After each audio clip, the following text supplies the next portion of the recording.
there, this is Taya, and today we'll talk about long line.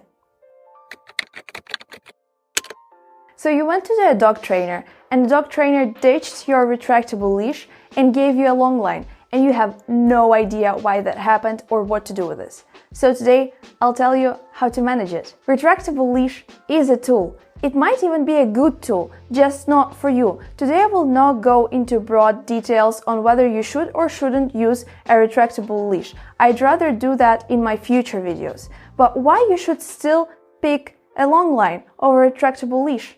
First, it gives you more control over your dog. So it's way easier to control your dog and to manage your dog on a long line when you can use one rather than on a retractable leash. Second reason is if you have a reactive dog, it's not recommended to get a retractable leash because then it's way harder to stop a dog on a retractable leash, and it's way harder to collect it and to control it on the retractable leash. Third reason is there is no reasonable way to shorten or to pick up flexi lead or like retractable leash in a timely manner. I can just grab this leash, but I cannot grab the line of the retractable leash because it might be dangerous. And that's the fourth reason. Retractable leashes might actually lead to amputations or severe scarring or severe burns simply by their structure, if you cannot handle them correctly, or if your case is not good to use a retractable leash. That's why we'll talk about long lines. So I strongly encourage two hands when you're managing a long line, simply because one hand might be used to hold the slack and the other hand might be used to control the length and manage the dog. So let's start with controlling the slack.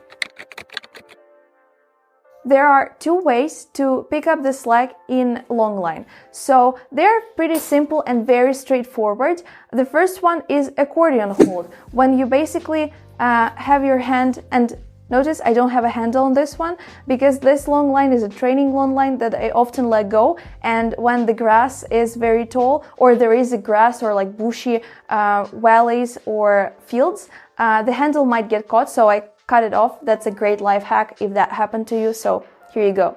So managing the slack. You might use the accordion hold or the butterfly hold. It doesn't really matter which one is more comfortable to you. So, accordion hold, you just grab your slack and you pick it up in your hand as you go. This will be an accordion hold, and it is very safe. The other way to pick up slack is the butterfly or over, under, or figure eight. There are different ways to call it. So you have your hand and you form basically a figure eight with your slack. So you go over and under for a very long time until you have all your leash figured out. And you still have this sort of figure eight spaghetti shaped long line without any loops. The important part is not to have any loops, because when you're trying to collect your slack in this manner, forming loops, then it is very easy to get your hand caught in one of those loops, and it is very dangerous. So please use either accordion hold or over-under method. It doesn't really matter what's comfortable for you. And yeah, I have a 15-meter leash, which is basically like 30 feet leash, long line, and it will take some time to gather it, so we'll just skip to the part where I have that figured out. So once you know how to manage the slack and how to pick it up, then you have your second hand in order to control the dog and to control the length of the leash. In my other video about handling leash like a pro, I will link it either there or there, I'm not sure. So yeah, just go watch that video.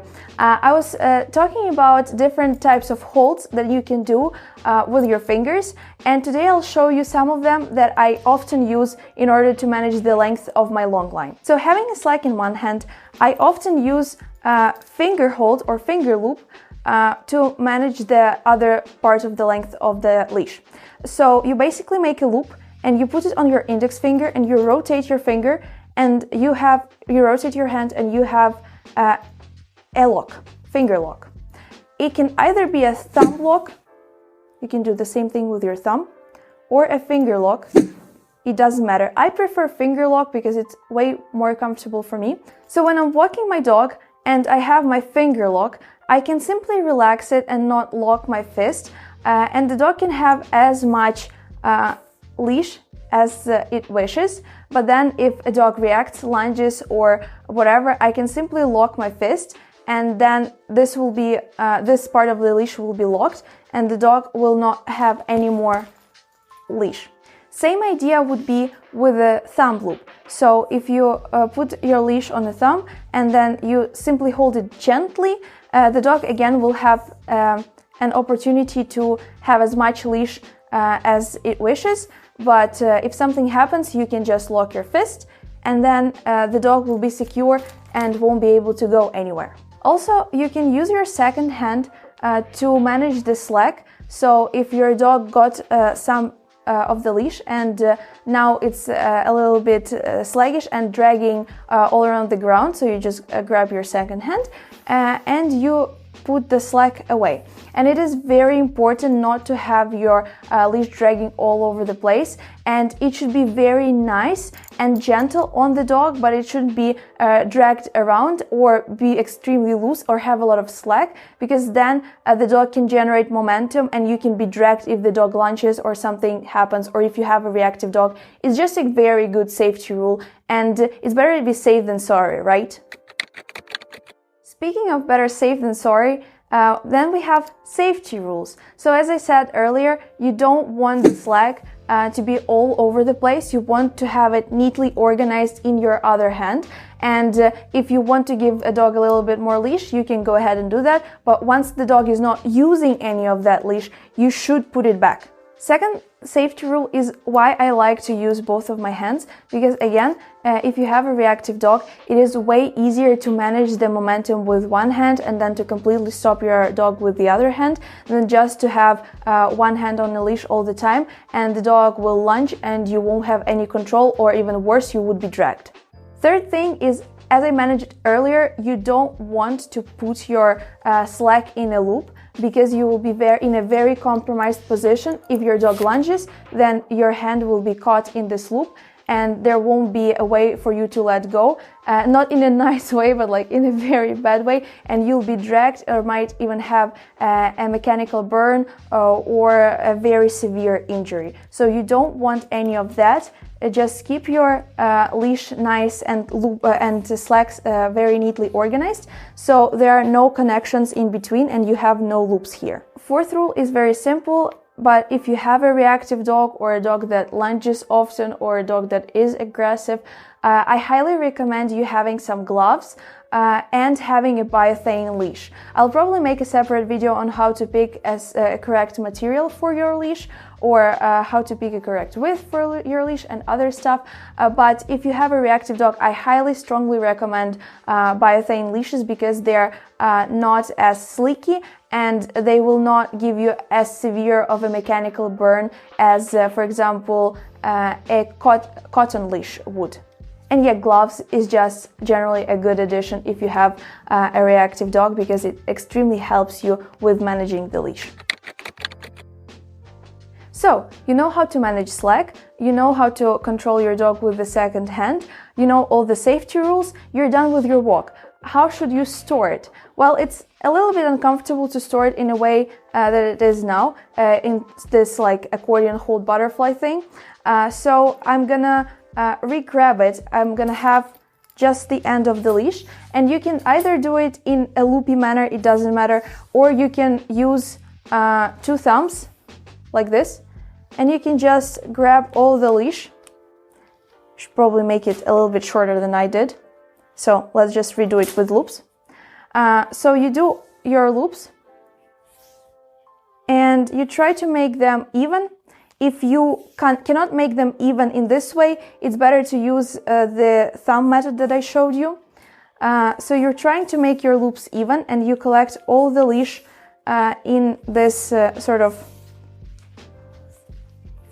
nice staggered loop. A few moments later. And then you have your end, and you can just shorter this part, and you rotate the carbon part around your leash. And then you take your carabin and you put it through the loop that you were holding, and you take it through. And then you'll have your leash neatly organized with a clip.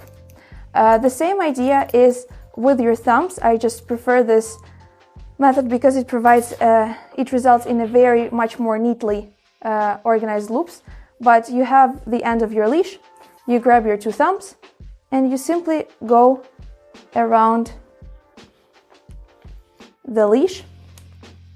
And to show it in sort of slow-mo, you just put one thumb in and over, in and over, in and over. And for you'll do that for the whole length of your leash, and it will result in a much more even loops. It'll look way neater.